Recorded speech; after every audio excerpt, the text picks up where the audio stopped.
Welcome to Study Session 13, Properties of Traditional Classification Schemes. Introduction.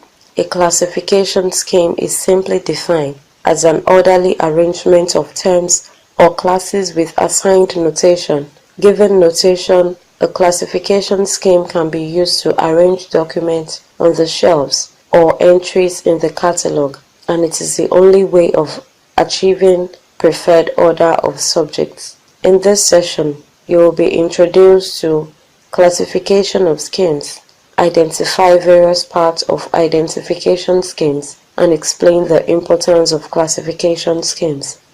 Learning outcomes. Define in part as classification schemes. Discuss the notation. Classification schemes. A library should adopt one classification scheme at a time, and adopting a general classification scheme to exchange materials or among libraries using the same scheme, purchase of publications with their catalog cards, copying, cataloging in publication data instead of undertaking original cataloging. This is not only time-saving but also economical. Classification schemes. Dewey Decimal Classification, DDC. Universal Decimal Classification, UDC. Library of Congress, LC. Bliss Classification, BC.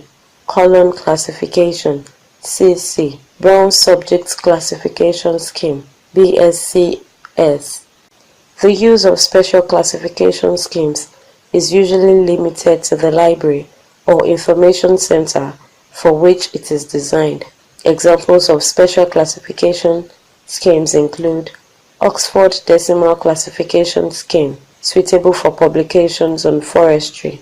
National Library of Medicine classification used by medical libraries. Monica Greaves Classification Scheme, formerly used in-house for the classification of materials in the Library Department of Laris UI, Ibadan.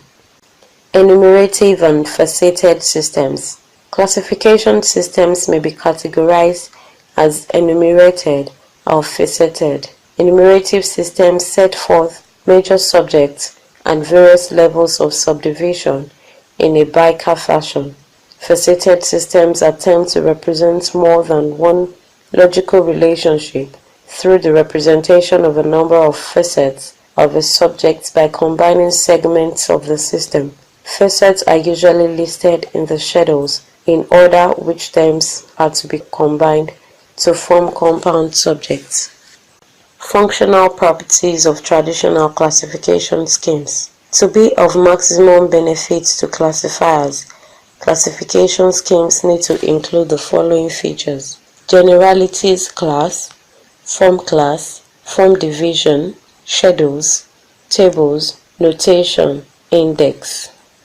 Generalities class.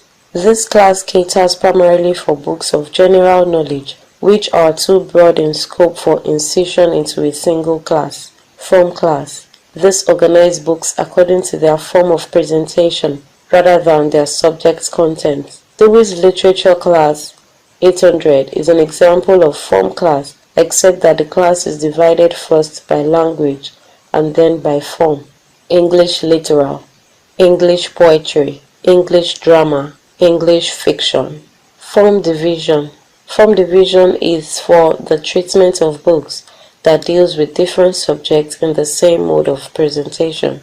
Schedules. The term schedule is used to describe the printed list of all the main classes, divisions and subdivisions of a classification scheme. The relevant classification symbol is shown against each subject: social sciences, sociology and anthropology, social interaction, and so on. Functional properties of traditional classification schemes. Tables. The tables of a classification scheme are additional to the schedules and provide lists of symbols which can be added to class numbers to make them more specific and precise. For example, Dewey has 7 tables notable. Among them are standard subdivision table and areas table. A substandard subdivision number is added to a subject to indicate the form of treatment of such a book, for example, medical dictionary. Notation. Notation is a system of symbols used to represent all the subjects, topics, and terms covered by a classification scheme. Notation may consist of any symbol, letters, figures, or arbitrary signs, and could be pure or mixed notation. Types of notation. Pure notation. This consists of only one type of symbol, figures, letters, or signs. For example, Dewey Decimal Classification Scheme. Mixed notation. This combines two or more systems utilizing letters and figures. For example, Library of Congress Classification Scheme. Notation like 330 in DDC for economics appears on the spines of library books to facilitate shelving and to ensure that each book is in its correct position. Characteristics of notation. Hospitality. A notation must be hospitable to accommodate new knowledge. The purpose of notation is to mechanize a preferred order since knowledge is dynamic. Mnemonic value. Notation may also help the mnemonic value of a classification scheme. Mnemonics are memory aids which are frequently used to indicate certain aspects of topic which may be represented by the same symbols whenever they are used. Expressiveness. A good notation should be expressive. An expressive notation not only mechanizes the order but reveals the structure of the classification scheme.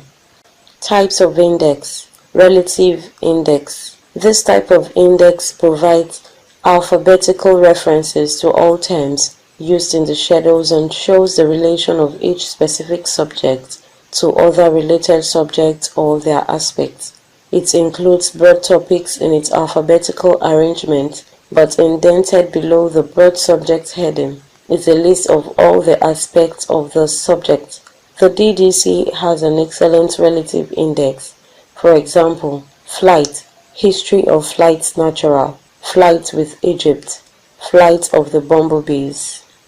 Summary of essential properties of traditional classification scheme. The scheme must be comprehensive in scope. It has to cover aspects of all known knowledge. It must have space for general classes. It must have room for expansion, that is, elastic to accommodate new knowledge. It must be systematic and consistent. It must have a notation which will be simple and easy to remember. It must have an index written in clear and descriptive terminology. Summary for Study Session 13. This session explained the term classification scheme, the various components of library classification, and their usefulness were explained. The summaries of essential properties of traditional classification schemes were given. End of Study Session 13. Thanks for listening.